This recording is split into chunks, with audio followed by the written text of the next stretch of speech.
Bonjour professeur, j'espère que vous allez bien. Je vais commencer à répondre à la question. Selon vous, pourquoi les jeunes qui obtiennent leur diplôme du bac sont-ils incapables de parler l'anglais ou le français?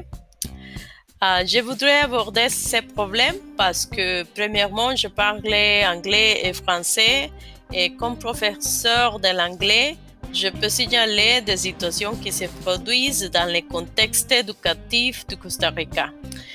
Il y a donc deux possibilités, donc on peut dire, sont les causes pour lesquelles les étudiants du lycée ne puissent pas parler aucune de ces langues.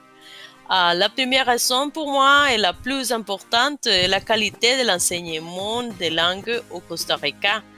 Je pense qu'il y a un manque de professionnels capables d'enseigner les langues efficacement car malheureusement, ils ne réussissent pas les tests de niveau d'anglais ou de français du cadre européen commun. Qu'ils ne réussissent pas ces tests avec au moins B2 est inacceptable.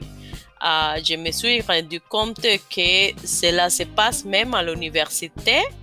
Donc, cela affecte aux étudiants directement. Le ministère de l'Éducation envoie des enseignants pour qu'elles puissent réussir l'examen. Pourtant, ce n'est pas la solution. Les professeurs doivent être embauchés ayant le niveau C1 de ces langues, sinon ils ne devraient pas les enseigner. La deuxième raison est liée à la précédente parce qu'il y a une relation entre l'enseignement et la qualité de l'éducation en général au Costa Rica. Et dans ce cas, je vais parler de programmes qui s'utilisent maintenant pour enseigner les langues.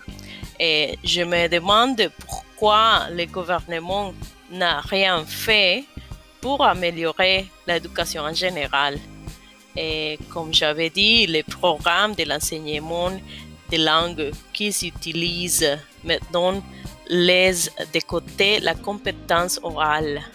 Même s'ils mettent par écrit que c'est important, ce n'est pas vrai. Il est incroyable que les examens pour obtenir leur diplôme du bac évaluent seulement la capacité de lecture dans ce cas. Malgré le gouvernement a annoncé plusieurs fois que l'enseignement sera bilingue, cela semble impossible à faire. Ils doivent d'abord s'inquiéter d'embaucher des personnes formées avant d'apporter des changements importants à l'éducation costaricienne.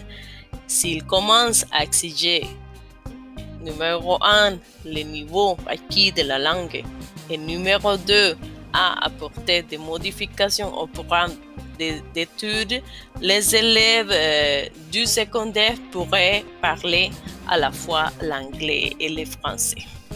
Donc, c'est mon avis sur le sujet et ce sont des situations que j'ai déjà vues dans le contexte de l'enseignement de l'anglais. Merci beaucoup pour votre attention. Au revoir.